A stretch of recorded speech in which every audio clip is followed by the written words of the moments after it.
Medical বোর্ডের অনুমোদন পেলে খালেদা জিয়া লন্ডন যাত্রার রোববার কাতারের তত্ত্বাবধানে কাল আসছে জার্মান এয়ার অ্যাম্বুলেন্স।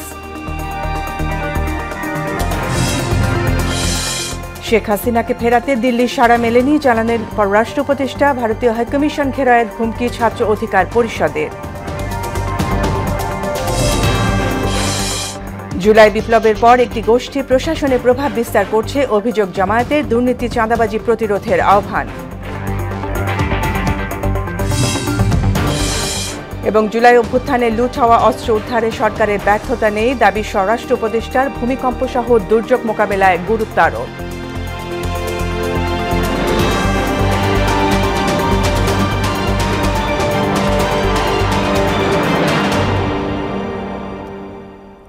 আসসালামু আলাইকুম, সবাইকে মোহনা সংবাদে স্বাগত। শুনছিলেন শিরোনাম, পুরো সংবাদের সঙ্গে আছি আমি ফারজানা ইয়াসমিন। রয়্যাল এয়ার অ্যাম্বুলেন্সে কারিগরি ত্রুটির কারণে BNP chairperson Begum Khaleda Zia London যাত্রা বিলম্বিত হচ্ছে। এয়ার অ্যাম্বুলেন্সটি নির্ধারিত সময়ে না আসায় এই বিলম্ব বলে জানালেন বিএনপি মহাসচিব মির্জা ফখরুল ইসলাম আলমগীর। মেডিকেল বোর্ডের অনুমোদন পেলে আগামী রোববার বেগম জিয়াকে লন্ডনে নেওয়া হবে বলেও জানান তিনি। তানজিদ ভুইয়ার প্রতিবেদন। কারিগরি ত্রুটির কারণে কাতারের আমিরের এয়ার অ্যাম্বুলেন্স না আসায় খালেদা জিয়াকে লন্ডনে নেয়ার প্রক্রিয়া কিছুটা পিছিয়ে গেছে। শুক্রবার বিএনপির মিডিয়া সেলের ভেরিফাইড ফেসবুক পেজে বলা হয়, মেডিকেল বোর্ডের সিদ্ধান্ত পেলে 7 ডিসেম্বর তাকে লন্ডন নেওয়া হতে পারে।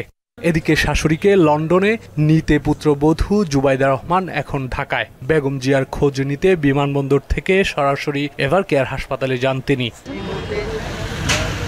অন্যদিকে চিকিৎসাধীন খালেদা জিয়ার স্বাস্থ্যের খোঁজ নিতে এখনো হাসপাতালে ভিড় করছেন দলীয় নেতাকর্মী সহ সাধারণ জনতা। বাংলাদেশে ম্যাডাম খালেদা জিয়াকে বড় বেশি প্রয়োজন, কেবলমাত্র আমাদের দলের জন্য না, বাংলাদেশের জন্য, বাংলাদেশের জনগণের জন্য, বিশেষ করে বর্তমানে গণতান্ত্রিক উত্তরণের যে প্রক্রিয়ায় আমরা আছি। ওদিকে শুক্রবার বাদ জুমা পল্টনে দলীয় কার্যালয়ের সামনে কথা বলেন বিএনপি মহাসচিব মির্জা ফখরুল ইসলাম আলমগীর। ফ্যাসিস্ট সরকারের নিপীড়ন নির্যাতনেই খালেদা জিয়ার রোগের সূচনা হয় বলে এ সময় অভিযোগ করেন বিএনপি মহাসচিব। নেত্রী যিনি তার সারাটা জীবন এই দেশে গণতন্ত্র প্রতিষ্ঠার জন্য উৎসর্গ করেছেন। বিগত হাসিনা ফ্যাসিস্ট সরকার তার প্রতি যে অন্যায় আচরণ করেছেন, নির্যাতন করেছেন, নিপীড়ন করেছেন, দীর্ঘ 6 বছর তাকে কারারুদ্ধ করে রাখা হয়েছে। সবাই সন্দেহ করেন সেইখান থেকেই তার এই রোগের সূচনা হয়। বিশেষজ্ঞ চিকিৎসকদের পরামর্শেই বিএনপি চেয়ারপারসনকে যুক্তরাজ্যে নেয়ার সিদ্ধান্ত হয়েছে বলেও জানান তিনি। চিকিৎসকরা প্রাণপণে চেষ্টা করছেন এবং আশা করছেন যে তিনি আগামীকাল যদি আপনার এয়ার অ্যাম্বুলেন্স এসে পৌঁছায় কাতার থেকে, তাহলে আগামী পরশু অর্থাৎ রোববার তাকে লন্ডনে নিয়ে যাওয়া সম্ভব হবে। তানজিদ ভুইয়া, মোহনা সংবাদ, ঢাকা। বেগম খালেদা জিয়াকে লন্ডনে নিতে এবার কাতার সরকারের ব্যবস্থাপনায় কাল জার্মানি থেকে আসছে এয়ার অ্যাম্বুলেন্স। এর আগে কারিগরি ত্রুটির কারণে কাতার আমিরের বিশেষ এয়ার অ্যাম্বুলেন্স ঢাকায় আসতে ব্যর্থ হয়, ফলে পিছিয়ে যায় বিএনপি চেয়ারপারসনের লন্ডন যাত্রা। সবকিছু ঠিক থাকলে এয়ার অ্যাম্বুলেন্সটি কাল ঢাকায় পৌঁছতে পারে বলে জানা গেছে।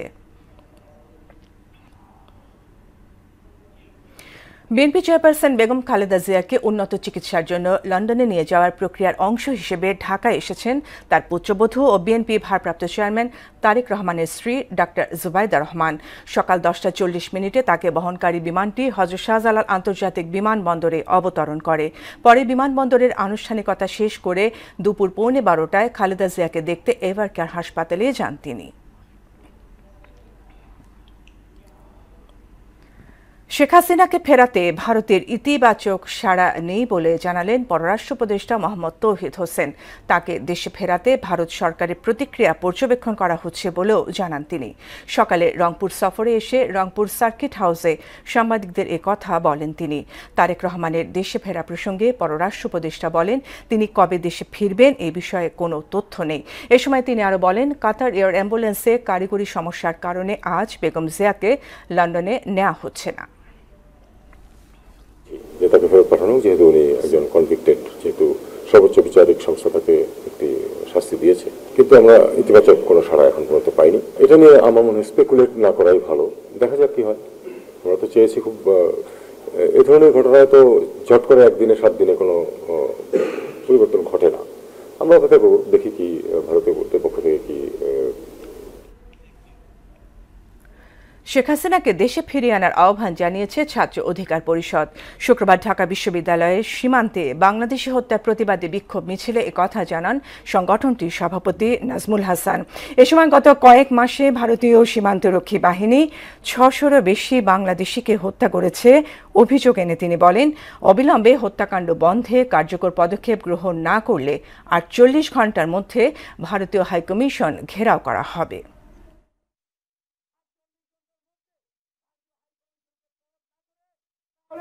ছাত্র অধিকার পরিষদের নেতৃবৃন্দদের নেতৃত্বে এদেশের ছাত্র জনতা ভারতীয় দূতাবাস ঘেরাও করবে। এই যে 600 অধিক মানুষের সীমান্তে হত্যা করা হয়েছে, এই পিলখানা হত্যার সাথে জড়িতদের, শাপলা চত্বর হত্যার সাথে জড়িত, একই সাথে বাংলাদেশের ডাস্টবিন যে মানুষের বুক খালি করে রাতের পর রাত মানুষের বুক খালি করেছে, সেই শেখ হাসিনাকে যদি ভারত বাংলাদেশে ফিরে না হয়, তাহলে এদেশের জনগণ ভারতের সাথে কূটনৈতিক সম্পর্ক বন্ধ করে দিবে। গণ অভ্যুত্থানের পর একটি গোষ্ঠী জনগণ ও প্রশাসনের উপর প্রভাব বিস্তার করছে বলে অভিযোগ করলেন জামায়াতে ইসলামের আমির ডক্টর শফিকুর রহমান। শুক্রবার চট্টগ্রামের লালদিঘি ময়দানে জামায়াতে ইসলামী সহ সমমনা 8 দল আয়োজিত জনসভায় প্রধান অতিথির বক্তব্যে তিনি একথা বলেন। এ সময় ফ্যাসিবাদ এখনও বিদায় নেয়নি বলেও অভিযোগ করেন তিনি। বাংলার জমিনে ফ্যাসিবাদকে আর বরদাস্ত করা হবে না উল্লেখ করে তিনি আরও বলেন, কেউ ফ্যাসিবাদের ভাষায় কথা বললে এবং আচরণ করলে পালানোর পথ খুঁজে পাবে না। ফ্যাসিবাদ কালো না লাল, কোন ফ্যাসিবাদকে আর বাংলার জমিনে বরদাস্ত করা হবে না ইনশাআল্লাহ। কেউ যদি ফ্যাসিবাদের ভাষায় আবার কথা বলেন, কেউ যদি আবার ফ্যাসিবাদীদের মতো আচরণ করেন, তারা কোন পথ খুঁজে পাবেন আমরা জানি না, কিন্তু আমরা তাদেরকে পরিষ্কারভাবে বলে দিতে চাই, বাংলার জমিনে এই দেশের আপামর ছাত্র তরুণ মেহনতি জনতার ফ্যাসিবাদকে বরদাস্ত করবে না।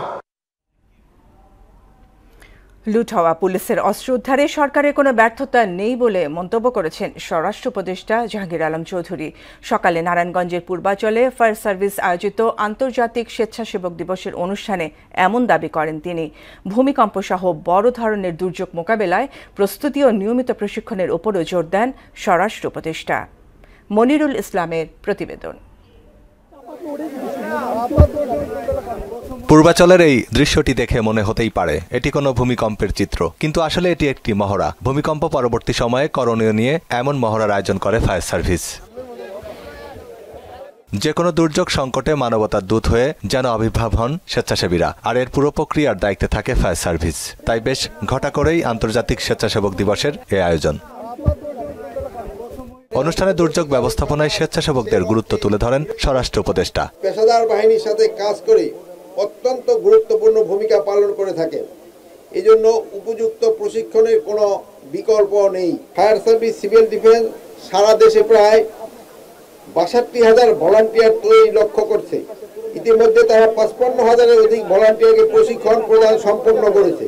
ভলান্টিয়ার প্রশিক্ষণে এই যুগোপযোগী কাজকে সফলভাবে এগিয়ে নেওয়ার জন্য আমি ফায়ার সার্ভিস, সিভিল ডিফেন্সকে আন্তরিক ধন্যবাদ জানাচ্ছি। জনগণের জন্য উন্নত সেবা নিশ্চিতেই পুলিশ কমিশন অধ্যাদেশ জারি হয়েছে বলেও জানান তিনি। প্রত্যেকটা আইনে কিন্তু জনগণের জন্য, জনগণ দেখলে সবচেয়ে বেশি সুবিধা পাবে, ওই আইনটাই সবচেয়ে বেশি গ্রহণযোগ্য হবে। এই আইনটা করা হয়েছে জনগণের সুবিধার জন্য। একই সঙ্গে নির্বাচন সামনে রেখে অস্ত্র উদ্ধারের চলমান অভিযানে সরকার সফল বলেও দাবি করেন উপদেষ্টা। ব্যর্থতা নাই, উদ্ধার হচ্ছে এবং উদ্ধার হতে থাকবে। এ সময় বিডিআর বিদ্রোহের তদন্ত কমিশনের রিপোর্টে পুলিশের আইজিপি বাহরুল আলমের সংশ্লিষ্টতার বিষয়টি এড়িয়ে যান স্বরাষ্ট্র উপদেষ্টা।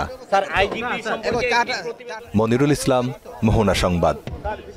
সরকারের অনুমোদন ছাড়া সয়াবিন তেলের দাম বাড়ানোকে ক্রেতার সঙ্গে প্রতারণা হিসেবে দেখছেন ভোক্তারা। খুচরা বিক্রেতারা বলছেন, ব্যবসায়ী সিন্ডিকেটের কাছে জিম্মি সরকার, আর আলোচনা ছাড়া তেলের দাম বাড়ানোকে বেআইনি বলে দাবি করলেন ক্যাব সভাপতি AHM শফিকুজ্জামান। আরও জানাচ্ছেন উষা ফেরদৌস। সবাই সামগ্রিকভাবে একত্রিতভাবে করেছে, মানে এই সামগ্রিক একত্রিক কোনো একটা কার্যক্রম অবশ্যই গ্রহণযোগ্য না। এটার কোনো আইনগত ভিত্তি নাই যে কর্মকাণ্ডটা ওনারা করেছেন। এভাবে বুধবার সচিবালয়ে তেলের দাম বাড়ানো নিয়ে কথা বলেন বাণিজ্য উপদেষ্টা শেখ বশিরউদ্দিন। তবে এ বক্তব্য মানতে নারাজ ক্রেতারা। কোনো পূর্ব ঘোষণা ছাড়াই সয়াবিন তেলের মতো একটি নিত্য ব্যবহার্য পণ্যের দাম 1 লাফে লিটার প্রতি 9 টাকা বাড়ানোকে স্বেচ্ছাচারিতা হিসেবে দেখছেন তারা। বাণিজ্য উপদেষ্টা জানেই না যে তেলের দাম বাড়ছে, এটা আসলে আমি ঠিক মনে করি না আর কি। ভোক্তার সাথে তো প্রতারণা হিসেবে সরকারের হস্তক্ষেপ অবশ্যই আছে। আজকাল তেল নিলাম না ইচ্ছা করে, বেশি দাম বিধায়। ব্যবসায়ীদের যে জিডিপি আছে, ওয়ার্ল্ড ইকোনমি আপনি দেখেন, সারা ওয়ার্ল্ড চালাচ্ছে মাল্টিন্যাশনাল কোম্পানিগুলা, দে আর মেইন টেরোরিস্ট। আর খুচরা ব্যবসায়ীরা বলছেন ডিলারদের নির্ধারণ করা দামে পণ্য বিক্রিতে বাধ্য হন তারা। আমদানিকারক ও পাইকারদের সিন্ডিকেটের কাছে তারা জিম্মি বলেও জানান খুচরা ব্যবসায়ীরা। কোম্পানি যে জিনিসটা বাড়াইছে, নতুন রেট গায়ে রেট দিয়ে বাড়াইছে, সরকার অনুমতি ছাড়া তারা কিভাবে দামটা বাড়াইলো? ওনারা সরকারের সাথে সমালোচনা না করি ওনারা লিটারে 10 টাকা গায়ে রেট বসাইয়া মার্কেটে চাইরা দিছে এবং জনগণের 10 টাকা লিটারে বাড়াই নিতেছে। সরকার আর এটা মিল মালিকরা জানবে, যারা মিল আমরা যার থেকে মাল কিনি তারা জানবে আর সরকার জানবে। আমরা ক্ষুদ্র, আমরা যে টাকায় কিনি ওই টাকায় বিক্রি করি। এদিকে বাণিজ্য মন্ত্রণালয়কে না জানিয়ে পণ্য মূল্য বাড়ানো বেআইনি বলে মন্তব্য করলেন কনজিউমার অ্যাসোসিয়েশন অব বাংলাদেশ ক্যাবের সভাপতি। এবারই প্রথম যেটি হলো বাণিজ্য মন্ত্রণালয়ের কনফারেন্স ছাড়া তাদের সাথে আলোচনা না করে আপনি এটি বাড়ানো হয়েছে, এটি বলবো যে এটি এক ধরনের সরকারের আইনের ব্যত্যয়। সরকারের সিদ্ধান্তের বাইরে দাম বাড়ানো হয় তাহলে আমাদের বিভিন্ন আইনের ব্যবস্থা নেওয়া আছে, সেটা কম্পিটিশন কমিশন আইন আছে এবং ভোক্তা অধিকারের সংরক্ষণ অধিদপ্তর আইন আছে।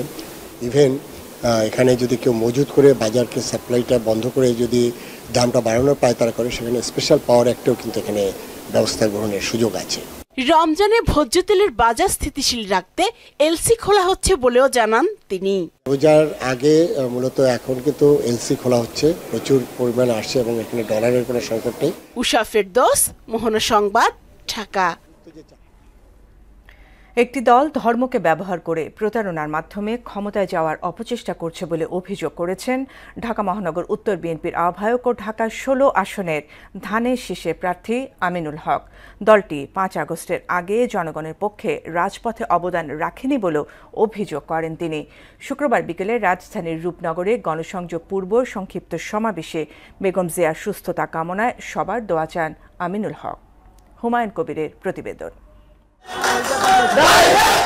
ঢাকা 16 আসনে বিএনপি মনোনীত ধানের শীষের প্রার্থী আমিনুল হকের পক্ষে রূপনগর ইসলামিয়া সরকারি প্রাথমিক বিদ্যালয়ের সামনে জড়ো হন বিএনপি অঙ্গ সংগঠনের নেতাকর্মীরা।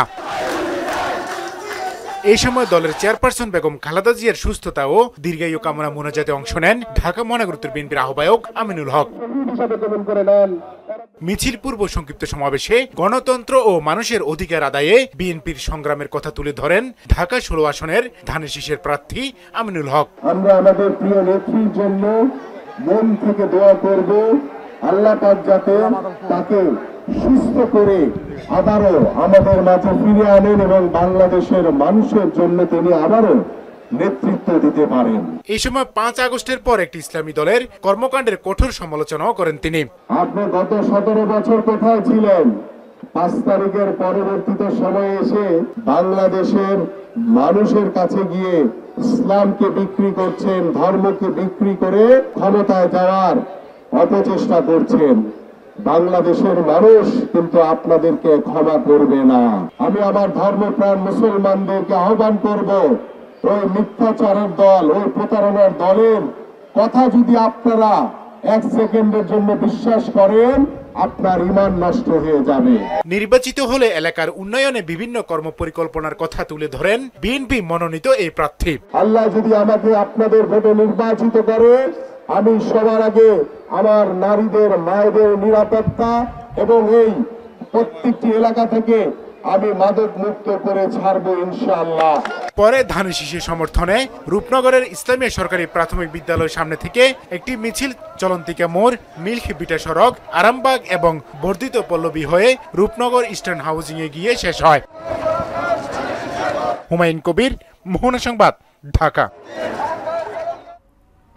ফেনীতে মাসব্যাপী সামাজিক পরিবেশ ও মানবাধিকার বাস্তবায়ন সংস্থা ফেনী জেলা শাখার আয়োজনে শীতবস্ত্র, কম্বল, মাছের পোড়া অবমুক্ত গাছের চারা বিতরণ কার্যক্রম উদ্বোধন হয়েছে। শুক্রবার বিকেলে শহরের বড় মসজিদ এলাকায় এই কার্যক্রম উদ্বোধন করেন সংগঠনের সভাপতি মোহাম্মদ ফেরদৌস কোরাইশি এবং ফেনী জেলা বিএনপির আহ্বায়ক শেখ ফরিদ বাহার। বিশেষ অতিথি ছিলেন ফেনী জেলা বিএনপির সদস্য সচিব আলাল উদ্দিন আলাল, কানাডা বিএনপির সভাপতি হুমায়ুন কবির পাটোয়ারি। এ সময় শীতার্তদের মাঝে 2 শতাধিক কম্বল, জ্যাকেট ও সোয়েটার বিতরণ করা হয়। নিরীহ মানুষ, গরিব মানুষ, তারা একটা কম্বল কোথায় পাবে, একটা জ্যাকেট কোথায় পাবে, তারা যে নিজস্ব উদ্যোগে এই কর্মসূচিটা হাতে নিয়েছে তার জন্য তাদেরকে অসংখ্য ধন্যবাদ জানাই। কৃষকদেরকে বীজ দিবে, সার দিবে, কীটনাশক দিবে। পাশাপাশি আমরা চাই ধনাঢ্য ব্যক্তিরাও এগিয়ে আসুক, সাধারণ মানুষের পাশে সবাই দাঁড়াক। আমাদের আগামী 10 ডিসেম্বর মানবাধিকার দিবস, এই মানবাধিকার দিবসকে সামনে রেখে যে উদ্যোগ নিয়েছে এটা খুবই প্রশংসনীয়।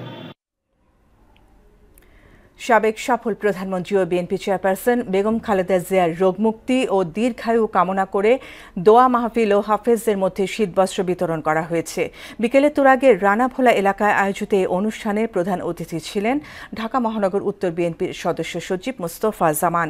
বিশেষ অতিথি ছিলেন সিনিয়র যুগ্ম আহ্বায়ক মুস্তাফিজুর রহমান সেগুন, যুগ্ম আহ্বায়ক এম কফিল উদ্দিন, যুগ্ম আহ্বায়ক আফাজ উদ্দিন তুরাগ সহ তুরাগ থানার অন্যান্য নেতৃবৃন্দ। আমাদের দেশ থেকে বেগম খালেদা জিয়া আমাদের মাঝে ফিরে আসবে ইনশাআল্লাহ। উনি এই দেশের জন্য অনেক পরিশ্রম করেছে, এই দেশের উন্নয়নের জন্য অনেক কাজ করেছে, এই দেশের মানুষের ভালোর জন্য কাজ করেছে। এজন্য আমরা দেশবাসী ওনার জন্য আজকে দোয়া করব। আল্লাহর কাছে, আরশের মালিক, এই দুনিয়ার মালিক আল্লাহর কাছে আমরা সাহায্য চাই। আল্লাহ যেন আমাদের নেত্রী, আমাদের সাবেক প্রধানমন্ত্রী, এই বাংলাদেশের জনগণের নেত্রী, ওনাকে যেন আল্লাহ রাব্বুল আলামিন আমাদের মাঝে ফিরিয়ে দেয়। জমকালো আয়োজনের মধ্য দিয়ে অনুষ্ঠিত হয়ে গেল 99 সালের এসএসসি ব্যাচের বন্ধুদের মিলন মেলা। নারায়ণগঞ্জের পূর্বাচলে দিনভর চলে এই আয়োজন। দিনব্যাপী এই আয়োজনের টাইটেল স্পন্সর ছিল মানহা অটোজ এবং মিডিয়া পার্টনার মোহনা টেলিভিশন। দিনভর হই হুল্লোড়, আড্ডাবাজি, খাওয়া দাওয়া আর সেলফিতে মেতে ওঠেন বাংলাদেশে 1999 সালের এসএসসি ব্যাচের বন্ধুরা। আয়োজন শেষ হয় কনসার্টের মাধ্যমে।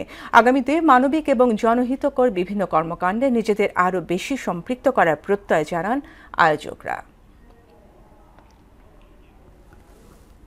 আন্তর্জাতিক প্রসঙ্গ, ইসরায়েল হামাসের চলমান যুদ্ধবিরতির দ্বিতীয় ধাপ দ্রুত ঘোষণা করতে চায় মার্কিন প্রশাসন। তবে হামাস জানিয়েছে তারা রক্ষণাত্মক অস্ত্র জমা দেবে না। ঐশী আলমের ডেস্ক রিপোর্ট। গাজায় চলমান যুদ্ধবিরতির দ্বিতীয় ধাপ 2 সপ্তাহের মধ্যে ঘোষণা দিতে চায় মার্কিন প্রশাসন।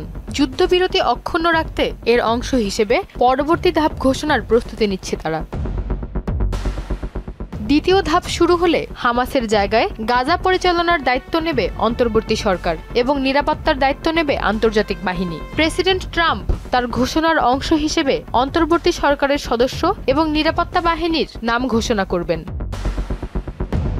হামাস কিভাবে সরকার পরিচালনার দায়িত্ব হস্তান্তর ও অস্ত্র জমা দেবে এ বিষয়ে এখনও কাতার, মিশর ও যুক্তরাষ্ট্রের মতো মধ্যস্থতাকারী দেশগুলোর সঙ্গে তাদের আলোচনা চলছে। হামাস জানিয়েছে ফিলিস্তিনি টেকনোক্রেটদের নিয়ে গঠিত অন্তর্বর্তী সরকারের হাতে ক্ষমতা ছাড়লেও বোর্ড অফ পিসের কাছে তারা ক্ষমতা হস্তান্তর করবে না। এছাড়া যুদ্ধবিরতির পর হামাস আবারও গাজার নিয়ন্ত্রণ নিজেদের কাছে নিয়েছে। হামাস জানিয়েছে তারা কখনো রক্ষণাত্মক অস্ত্র জমা দেবে না। যেহেতু ফিলিস্তিন ভূখণ্ডে ইসরায়েলি দখলদারিত্ব রয়েছে, তাই এ ধরনের অস্ত্র রাখা তাদের অধিকার। ঐশী আলম, মোহনা সংবাদ। খেলার খবর, ক্রিকেট। নারী অনূর্ধ্ব 19 দলের দ্বিতীয় টি20তে পাকিস্তানকে 3 উইকেটে হারিয়ে 5 ম্যাচের সিরিজে সমতা আনল বাংলাদেশ। কক্সবাজারে টস জিতে ব্যাট করতে নেমে স্বাগতিকদের বোলিং চাপে পড়ে 7 উইকেট হারিয়ে 80 রান করতে সক্ষম হয় সফরকারীরা। 17 রান নিয়ে 4 উইকেট শিকার করেন বাংলাদেশের হাবিবা ইসলাম পিঙ্কি। জবাবে ব্যাট করতে নেমে 1 ওভার হাতে রেখে জয়ের পৌঁছে যায় যুবা টাইগ্রেসরা। দলের হয়ে সর্বোচ্চ 32 রান করেন সুবর্ণা। শেষ করব মোহনা সংবাদ, যাবার আগে শিরোনামগুলো আরও একবার।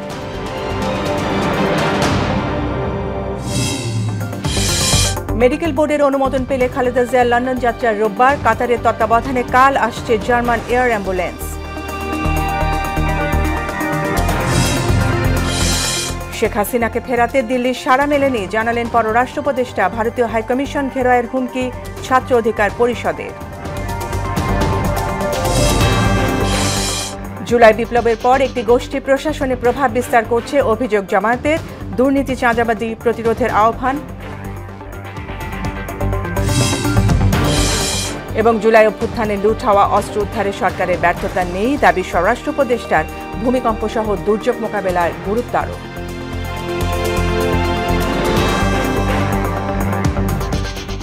এই ছিল মোহনার সংবাদে। পরবর্তী সংবাদ রাত 12টায়। মোহনার সবশেষ খবর জানতে ভিজিট করুন www.mohana.tv। সংবাদ দেখতে পারেন ফেসবুক, ইউটিউবেও। এতক্ষণ সঙ্গে থাকার জন্য ধন্যবাদ সবাইকে।